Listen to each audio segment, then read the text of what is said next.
আসসালামু আলাইকুম রহমতুল্লাহি ওয়াবারাকাতুহু।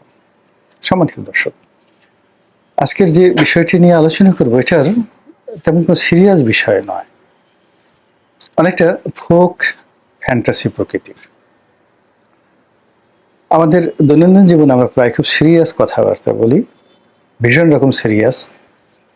তো সে সকল সিরিয়াস কথাবার্তার কারণে আমাদের কিন্তু আসলে অনেকের অনেক রোগবালাই হয়ে যায়। কাজে জীবনে বিনোদনের দরকার আছে, একটু রং তামাশার দরকার আছে, ঠাট্টা মশকরার দরকার আছে, একটু খোঁচাখুচি করার দরকার আছে। যেমন ধরুন, এই যে এখন তারেক রহমান সাহেবকে নিয়ে যে হাস্যকর কতগুলো স্লোগান দেয়া হয়েছে, অনেকে রাগ করেছেন। রাগ হলে ভালো হয়, রাগ হলে শরীরের অনেক ময়লা আবর্জনা নষ্ট হয়ে যায়, জীবাণু মরে যায় যারা রাগ হন। আবার এই স্লোগান দিয়ে একদল তো মহা খুশি যে তারা একেবারে লঙ্কা বিজয় করে ফেলেছেন, দিল্লি বিজয় করে ফেলেছেন। তারেক রহমানের যাকে বলে এটা করেছেন ওটা করেছেন, তো এটা একটা বিরাট বিজয়, আলেকজান্ডারের পারস্য বিজয়ের চাইতেও মহাবিজয়। তো কাজেই লেট দেম প্লে, তাদেরকে আনন্দ করতে দেন, ফুর্তি করতে দেন। আমাদের এই সমাজে এখন এই যে রাজনীতি নিয়ে কোনো অবস্থাতেই শেখ হাসিনাকে বাদ দেওয়া যাচ্ছে না, তারপরে আওয়ামী লীগকে নিয়েও বাদ দেওয়া যাচ্ছে না। কোথায় ওবায়দুল কাদের সাহেব কি বললেন সেটাও এখনো পর্যন্ত ওবায়দুল কাদের সাহেবের সেই বক্তব্যগুলো ভাইরাল হয়ে যায়। তিনি সম্ভবত ইদানিং মোষ রেখেছেন, তো মোষ রেখে তিনি হয়তো কাঁপা কাঁপা গলায় কিছু বললেন, ইউনূসকে ছাড়া হবে না, ইউনূসকে আমি দেখে দেব। আর এই কথা শুনে বাংলাদেশে দেখা গেল বিশাল প্রতিক্রিয়া। তাহলে যখনই ওনার কোনো কথায় আমরা প্রতিক্রিয়া দেখাচ্ছি, ইট মিনস তার একটা গ্রহণযোগ্যতা আছে, তার একটা শক্তিমত্তা আছে। আদারওয়াইজ সাধারণত যদি কোনো অপ্রয়োজনীয় লোক, অগ্রহণযোগ্য লোক, অগুরুত্বপূর্ণ লোক আপনাকে নিয়ে কোনো কথা বলে, ওটা আপনার মাথা কখনো হিট অ্যান্ড হার্ট করবে না। তো একইভাবে আমরা এই রাজনীতিতে আওয়ামী লীগকে বাদ দেওয়া যাচ্ছে না। ঘুরে ঘুরে নৌকার কথা আসছে, ঘুরে ঘুরে আওয়ামী লীগের কথা আসছে। তো এটা নিয়ে একটা ভিন্ন আলোচনা করব। দ্বিতীয় বিষয়টি সেটা হলো শেখ হাসিনা। তো শেখ হাসিনাকেও আমরা বাদ দিতে পারছি না। যেভাবে শেখ হাসিনার জমানাতে তারেক জিয়া, খালেদা জিয়াকে তারা বাদ দিতে পারেননি। তারা গালি দিতে গেছেন, অশ্লীল শব্দ উচ্চারণ করেছেন, রাগারাগি করেছেন, কিন্তু শেষমেশ দেখা গেল যে তাদের মুখেই মূলত বিএনপি বেঁচে ছিল। বিএনপি তাদের কর্মকাণ্ড করার চাইতে এই ধর ধর ধর, আওয়ামী লীগের লোকজন বলতো ধর ধর ধর, তাদেরকে ধর বিএনপি লোকজন, বিএনপির নাম জেনে গেল, সঙ্গে সঙ্গে বিএনপির প্রতি তাদের একটা আগ্রহ জন্ম নিল। মানুষ নিষিদ্ধ জিনিসের প্রতি আগ্রহ থাকে। তারপর হলো মামলা দে, এই মামলা দেওয়ার পরে লোকজন কাদেরকে মামলা দিল তাদের প্রতি সহানুভূতি হলো। এরপরে সংসদে দাঁড়িয়ে তারেক রহমানকে গালাগাল করলেন যে ধরে নিয়ে আসবো, বেটা ফাজিল, ওখানে বসে বসে বড় বড় কথা বলো, শক্তি থাকে তো আয় বাংলাদেশে। তো এই কথা বলে আর মানুষজন তারেক জিয়া সম্পর্কে একটু উকিঝুঁকি মারে যে কে এখানে শেখ হাসিনা এরকম কিছু কেন করছে, সে কি আসলে খুব শক্তিশালী, যে স্বয়ং শেখ হাসিনাকে উত্তেজিত করে ফেলছে। তো একইভাবে এখন শেখ হাসিনাকে নিয়ে যত কিছু বলা হচ্ছে, তাকে ধরে আনা হবে, ভারতের কাছ থেকে তাকে প্রত্যাবাসনের যে ব্যবস্থা করা হবে, তাকে ফাঁসিতে লটকানো হবে, এই কথা যেভাবে বলছেন। আর ওদিকে উনিও নানা রকম অডিও সেই রিপোর্ট একটার পর একটা ছেড়ে দিচ্ছেন। একবার বলছেন যে কাউকে ছাড়া হবে না, পাই পাই করে যাকে বলা হয় সমস্ত কিছু আদায় করা হবে। ডক্টর মোহাম্মদ ইউনূস সম্পর্কেও তিনি একেবারে আগের মতোই আরো বিক্ষুব্ধ যে এইবার যদি তিনি সুযোগ পান, ইউনূস সাহেব যে কি করবেন, তো সেটা কি হবে। মানে তার বক্তব্য শুনলে বোঝা যায় যে এইবার ইউনূস সাহেবকে পেলে যেভাবে কাপড় চিপড়িয়ে পানি বের করে, ধরেন একটা লুঙ্গি বা একটা গামছা আপনি পানিতে ভিজালেন, এখন ওটাকে আপনি পরে থাকবেন, ওটাকে যতটা সম্ভব শুকানোর জন্য আপনি যত চিপড়িয়ে পানি বের করেন, ঠিক ওইরকম ভাবে ডক্টর মোহাম্মদ ইউনূসকে তিনি চিপড়াবেন।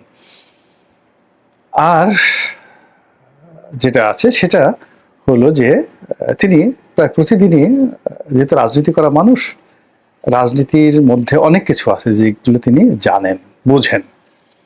রাজনীতির দুটো বিষয়, একটা হলো গ্রিড অ্যান্ড ফেয়ার, মানে আপনাকে ভয় দেখাতে হবে আর লোভ দেখাতে হবে।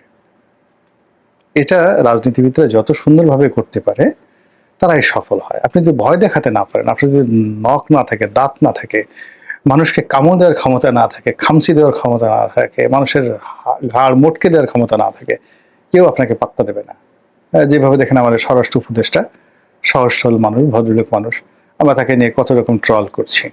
কিন্তু এই মানুষটি যদি এই কয়েক মাসের মধ্যে কয়েকটা অন্ততপক্ষে ১০০টা গুম করে ফেলতেন, তারপরে শেষে ১০০টা গুম করার পরে ২০-২৫টা ক্রস ফায়ার করে ফেলতেন, সবাই ওনাকে ঠিকই আব্বা আব্বা ডাকতেন।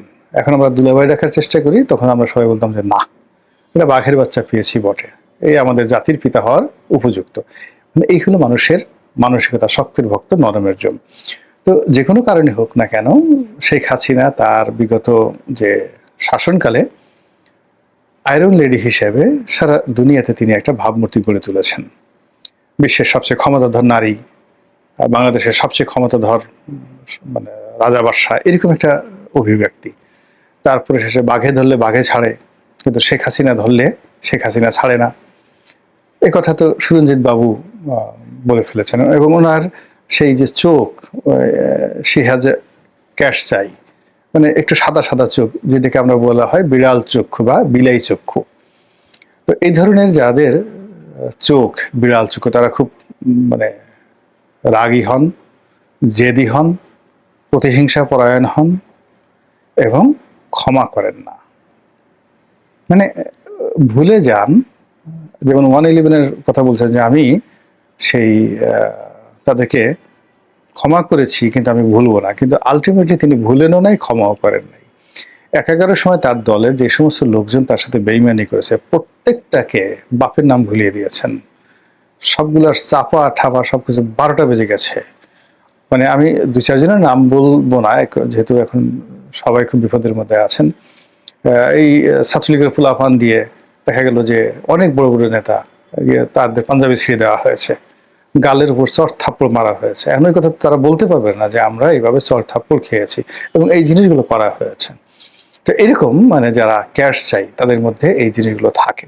ফলে কি হচ্ছে, শেখ হাসিনার প্রত্যাবর্তন নিয়ে বা তার ফিরে আসা নিয়ে যতদিন তিনি জীবিত আছেন, সুস্থ আছেন এবং দিল্লিতে বসে হুমকি ধামকি দিচ্ছেন এবং নানা রকম কথাবার্তা বলছেন, ততক্ষণ পর্যন্ত তার যারা প্রতিদ্বন্দ্বী তারা কিন্তু কেউ মানে এটাকে ইগনোর করতে পারছেন না, শেখ হাসিনার ভয়টাকে কাটিয়ে উঠতে পারছেন না। একজন নেতা, বেশ বড় নেতা, এখন খুব ভালো পর্যায়ে আছেন, জাতীয় পর্যায়ের নেতা। তো তিনি আমাকে একদিন বললেন যে যখন শেখ হাসিনার কথা শুনি বুকের মধ্যে কেমন যেন একটু ধুক ধুক ধুক ধুক করে, এখনো ভয় লাগে। এবং যখন ওনার ফিরে আসার বিষয়ে খুব বেশি আলাপ আলোচনা হয়, সেই রাত্রে ঘুমাতে পারি না। Is the reality. তারপর শেখ হাসিনার জমানাতে বিএনপির খুব বড় একজন নেতা, একটা পারিবারিক অনুষ্ঠানে দেখা হলো। তো আমি তাকে যখন ৬ মাস আগে দেখেছিলাম, যখন আমার দেখা হলো তার ৬ মাস আগে, তিনি বেশ নাদুস ছিলেন, ভুঁড়ি ছিল। তো হঠাৎ দেখলাম যে একেবারে শুকিয়ে কাঠ হয়ে গেছে। আমি বললাম যে ভাই, আমরা এত চেষ্টা করে শুকাতে পারি না, আমাদের ভুঁড়ি শুধু বেরিয়ে যাচ্ছে, আপনি এত মানে হঠাৎ করে এত আপনার ওজন কমলো কি করে? আমি পজিটিভ করতে বললাম। তো সে মুচকি হেসে বলল, থ্যাঙ্কস শেখ হাসিনা। শেখ হাসিনার ভয়ে আমি শুকিয়ে গেছি। এই যে আমার দুর্নীতি দমনের দিয়ে আমার যে ফাইলগুলো টান দিয়েছে, আমাকে কয়েকটা মামলা টামলা দিয়েছে, এই টেনশনে আমি একেবারে শুকিয়ে দেখো কাঠ হয়ে গেছি। এই জন্য যদি তোমার ধন্যবাদ দিতে হয় তাহলে শেখ হাসিনাকে ধন্যবাদ দাও, থ্যাঙ্কস শেখ হাসিনা। তো এরকম ঘটনা শেখ হাসিনার জমানাতে ঘটেছে। আর শেখ হাসিনার চলে যাওয়ার পরে ওই যে বললাম আরেক নেতা বলছেন, যখনই শুনি যে সে যাকে বলা হয় আসছে, তখন একটা ভয় কাজ করে। তো এটা নিয়ে চলেন একটু কল্পনা করে, একটা ফ্যান্টাসি করে। ধরেন যমুনাতে ডক্টর মোহাম্মদ ইউনূস বসে আছেন, তার সঙ্গে সবাই মিটিং, একেবারে খুব গভীর মনোযোগ সহকারে একনেকের মিটিং করছে। তো হঠাৎ করে দেখা গেল যে রাতে বা বিকালবেলা পিছন থেকে কেউ বলে উঠলো ভুকা বা কুক, আমরা পলাফলি খেলি না, কুক। তো সবাই একটু তাকালো যে শব্দটা চেনা চেনা মনে হয়, কুক দিল কে? তো আবার হলো যে না, হয়তো ভুল শুনছি, এতগুলো সিরিয়াস মানুষ, চারিদিকে এতগুলো পুলিশ, এতগুলো আর্মি দাঁড়িয়ে আছে, ওয়েল সিকিউরড এলাকা, এখানে কুক দিবে কে? কুক দেওয়ার মতো এখানে তো কেউ নেই। তখন আবার যার যার মতো করে এই ফাইলে মনোযোগ দিল, আলাপ আলোচনা হলো। And after 5 minutes again cook, ভুকা। এখন সবাই সবার মুখের দিকে তাকাচ্ছে, দৃশ্যটা চিন্তা করেন। কিন্তু কেউ বলতে পারছে না, বয়স্ক মানুষ, যে আমরা এখানে এই অবস্থাতে আছি, আমাদের সঙ্গে তো কুক, পালাফলি, ভোকা এই কথাগুলো আসলে যায় না, কিন্তু শব্দগুলো হচ্ছে। এটা কি ভূতে করছে না, প্রেতে করছে না, জিনে করছে? তো এগুলো নিয়ে মুখ চাওয়াচুই হচ্ছে। তো হঠাৎ দেখলো গেল যে তারা যে রুমে বসে আছে ওর নড়ছে পর্দাটা নড়ছে আর শব্দ হচ্ছে। তো সঙ্গত যখন পর্দা নড়ছে, তখন বোঝার চেষ্টা করেন যে সকলের হাঁটুর অবস্থা কি হবে বা হাতের অবস্থা কি হবে। কেউ যদি ধরেন একটু পানি খেতে চায়, গ্লাসটা উঠানো তার জন্য মানে কতটা কঠিন একটা বিষয় হয়ে যাবে। একটা সিনেমাতে দেখেছিলাম হুমায়ুন ফরিদি। তো হুমায়ুন ফরিদি বসের সামনে বসে আছে, পানি খাবে আর কি, কিন্তু ভয়ে তার হাত ঠকঠক ঠকঠক করে কাঁপছে। তো এখন সেই বস জিজ্ঞেস করছে যে আপনার হাত এত কাঁপছে কেন? তো হুমায়ুন ফরিদি বলছে যে কাঁপাকাঁপির দেখছেন দেখে, আমি তো এখনো গ্লাস ধরিনি, গ্লাস ধরার পরে কাঁপাকাঁপি যে কি এটা আপনি টের পাবেন আর কি। অসাধারণ একটা অভিনয়। তো এরকম পর্যায়ে দেখে মনে হলো যে একটু পানি খাই। তখন হাতের অবস্থা কি, এবং যাদের একটু বয়স্ক 70-এর উপরে যাদের বয়স আছে তাদের অবস্থা কি হবে। তারপরে পর্দা খুলে দেখা গেল সেখান থেকে সত্যিকার অর্থে শেখ হাসিনা বের হয়ে আসছেন। জাস্ট একটা ফ্যান্টাসি। কল্পনা করেন তো যে ওখানে পরিস্থিতিটা কি হবে, তারা কে কি কথা বলবেন, তাদের চেহারা কেমন হবে। এবং ওখানে ধরেন এত সুন্দর করে হাসেন আমাদের রেজওয়ানা, উনি যে হাসেন, ওনার চেহারাটা তখন কেমন হবে। একেবারে জাস্ট ওখান থেকে বেরোলে একটু চিন্তা করেন, কল্পনা করতে তো কোনো অসুবিধা নেই। বা ডক্টর মোহাম্মদ ইউনূস তো চেয়ারে বসে আছেন, গম্ভীর থাকেন, বেশি একটা হাসেন টাসেন না। তো হঠাৎ করে উনি দেখলেন এই দৃশ্য দেখলেন। তারপরে শেষে অন্যান্য যারা লোকজন আছেন, আমাদের স্বরাষ্ট্রমন্ত্রী মহোদয়, উপদেষ্টা মহোদয়, তিনিও তো বৈঠকে থাকেন, তিনিও দেখলেন। তো তিনি তখন কি করবেন, কি বলবেন বলেন তো?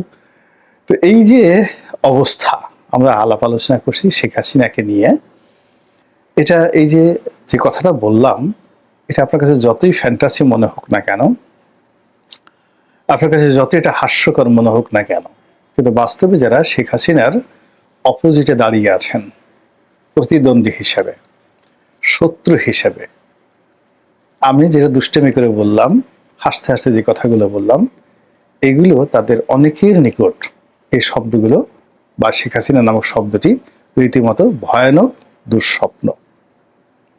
আল্লাহ আমাদের সবাইকে হেদায়েত দান করুন এবং হেফাজত করুন। আসসালামু আলাইকুম ওয়া রাহমাতুল্লাহি ওয়া বারাকাতুহু।